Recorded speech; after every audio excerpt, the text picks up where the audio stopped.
in this a critical election year, as it seems every election year is, it is very important. We've been doing a lot of talk about the Democratic base or Republican base who will turn out. It's not just a matter of which voters you can persuade, it's which voters you can persuade who actually come to the polls. And more fundamentally, I think it's about whether a democracy is really working if voter participation is low. And here to talk about that with us now is Paul Loeb. Paul has spent a number of years researching and writing about the whole issue of citizen responsibility and citizen empowerment. He is the author of two books. One is Soul of a Citizen, Living with Conviction in Challenging Times. The other is The Impossible Will Take a Little While, A Citizen's Guide to Hope in a Time of Fear. I recommend them both. And Paul, thanks for coming on the program. Oh, my pleasure. I especially there's a story, I don't want to distract the conversation, but there's a story I always tell from The Impossible Will Take a Little While, that whenever people feel silly or whenever I feel silly about going out to demonstrate, it just shows how the smallest action can sometimes change the direction of the political debate. So I thank you for that. And that gets to the whole issue of getting people to vote, and specifically getting young people to vote, since the statistics in the last several elections for youth voter participation have been quite discouraging. Very grim. Grim is a good word. That's right to put it. So, first of all, how grim? Well, it dropped 17%. I mean, the presidential years haven't been as bad, but the off years dropped 17% from 2010, and that was already pretty low. So it's just, what it means is that majority of young voters are staying home. And what's troubling is that, this is a generation, I mean, it's a cliche, but to say that they're going to inherit the world that the rest of us are handing to them, it is true. I mean, so they're having to deal with climate change, they're having to deal with the economy, they're having to deal with the debt from education, and if they don't participate, those kinds of decisions that affect those issues are going to be made without them, and I think to a significant extent are. One of the things that I find I make, the books of mine have led me to make my living lecturing at colleges and universities for, I guess 30 years. And when I've been going around lately, what's interesting is that I always ask students why they don't vote. Mm-hmm. And, I just sort of say, this isn't a question of blame. This is a question of actually, trying to figure out why. And so we'll go around, I'll sort of say, raise your hands if, I'll sort of say like a statewide election, like a governor's or a Senate race where you had the chance to participate, you were eligible but didn't. And about a third to a half the hands will go up, including in states like Florida or Michigan or Ohio that are very competitive states. And I'll sort of break it down. I'll say, well, why not?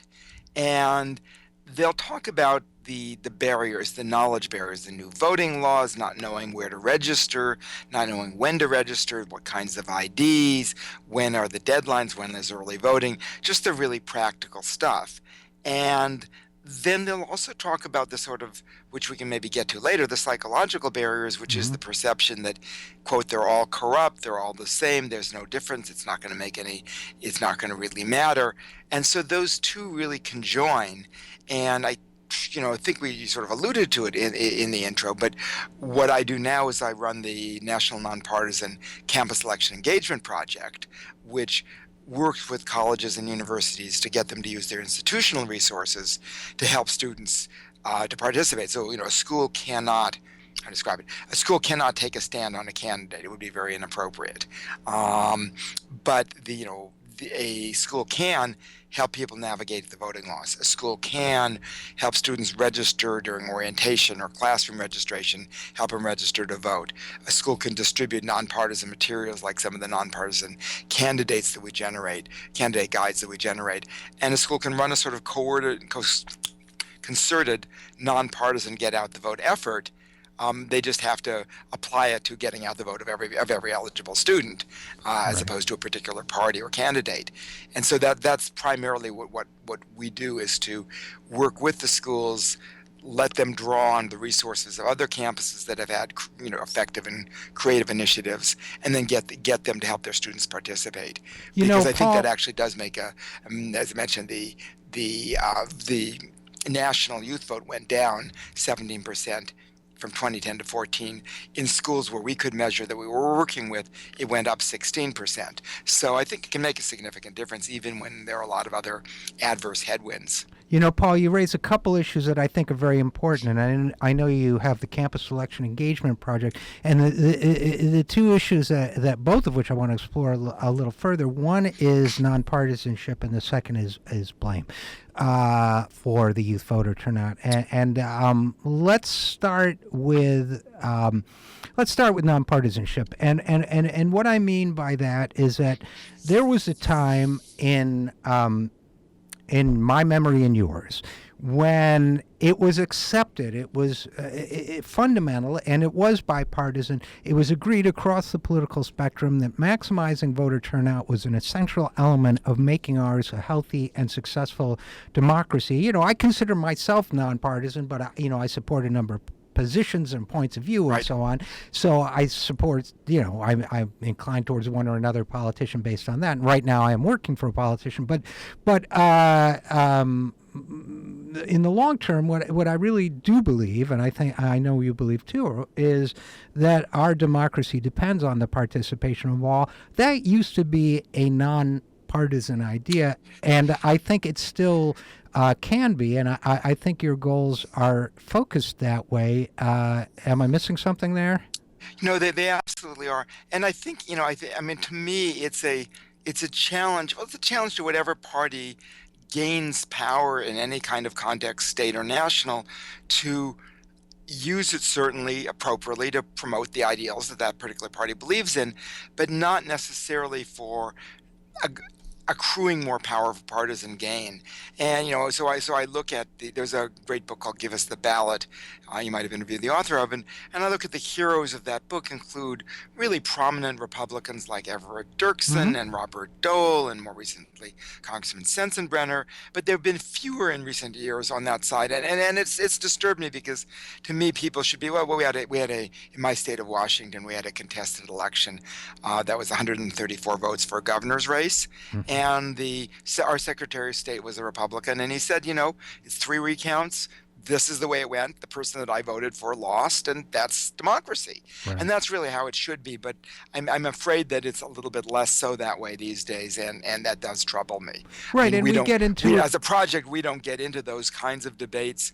We simply ask the schools to instead of taking a stand on who should vote, to simply whatever the rules happen to be, to facilitate the participation of their students, because Right, that seems to be their best appropriate role. And I think what happens in cases like that is when the political leaders of either party, but in your case, the Republican, is that when political leaders misuse power, as did not happen in the state of Washington, that in fact amplifies the sort of death spiral of youth voter participation, or anyone voter participation, because they're all corrupt. But that gets me to the issue. And you say my vote's not going to be counted anyway, Right, or my vote's not going to matter, and then I come back with saying, well, yeah, but 134 votes on a governor's race, or whatever it was on a president, everything else Right. that happened in 2000. I think it was Al Franken was elected by 300 votes, I think, in the end, according to the last recount. The campus. And I always say that it nearly came down. There was a person who voted for Al Franken, but also scrawled lizard people on the ballot, and they invalidated the vote because they said they couldn't tell whether it was lizard people or Franken. And I just said that I assume it was a guy, because I just can't see a woman doing that. But whoever it is, they would have felt really bad if somehow that vote had actually been the total margin. So Yeah, especially if lizard people had won the election. But the Campus Election Engagement Project, Paul, we're speaking with Paul Loeb. Now, I also want to talk a little bit, this is an issue I feel strongly about, and that's the issue of blame. Occasionally we hear politicians, usually from one party, but sometimes we hear a lot of kind of trash talking of millennials, saying, well, if they turned out in 2010, a former president of the United States did that just recently. If they'd turned out in 2010, they'd have nothing to complain about now. Or, why don't these kids turn out? It's kind of like those darn kids. To me, which is a perennial, it's a perennial. Statement. But to me, and this is what I wanted to get to on the blame issue. Well, I don't know if blame is the right, the right attitude, but to me, when young people or other voters don't turn out and vote for a political party or a candidate, my framing has always been the candidate and the party has failed, not that the voter has failed. So, I mean, I think that on the one hand, we need to do what you're doing, but on the other, I think if we do what the Campus Election Engagement Project is doing, then it then becomes incumbent on both parties or third parties or whomever. It becomes incumbent on all candidates to persuade, to make the sale. In other words, if you don't get the votes, it's because you didn't make the sale. That, to me, is the true nonpartisan position.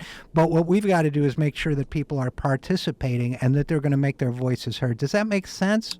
It does. I mean, it's a little tricky because I would actually argue that, well, in our particular context, that the groups that are not the campaigns may actually have a even more significant role because, how to put it, if assuming that right now the two candidates are going to be Hillary Clinton and Donald Trump. I mean, it's possible that that won't be the case, but that seems the safest assumption at this point.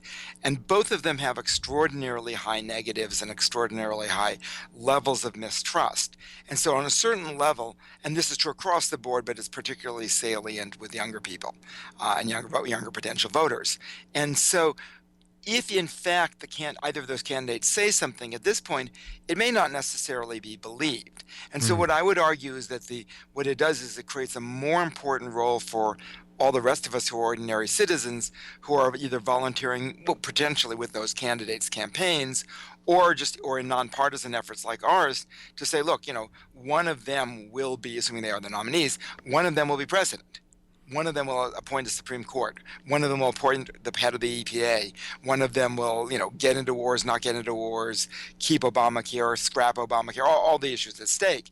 And I think part of the challenge is to explain to folks, and I go through this a lot with the younger voters, that there's a sort of purist notion of I don't want to the process is so contaminated, I don't want to step in it, and get that contamination. And what I always try and say is, look, it's absolutely true. The process is corrupted by money. We all know that. Nonetheless, your non-participation, the only thing it will do is empower that candidate that you like least and help elect them. It's not it's a statement maybe to yourself, but in terms of its impact on the public, it will help the person elect the person you like least. And we do nonpartisan candidate guides, and it's like, there are significant differences of policy between those candidates and, generally any of the other major candidates that run. And it's up to you to look and see where they stand and where your values align and make your own decisions.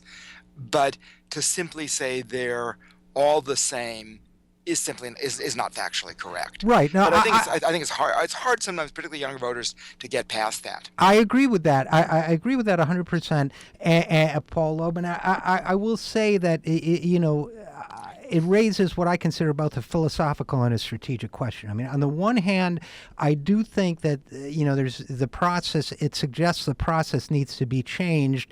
Yes. And I've talked about this when we have two candidates, both of whom have basically the highest negative perceptions in modern Pretty history much ever. Right. But on the other hand, the philosophical and strategic issue for me is how do we engage people, especially younger people, to vote?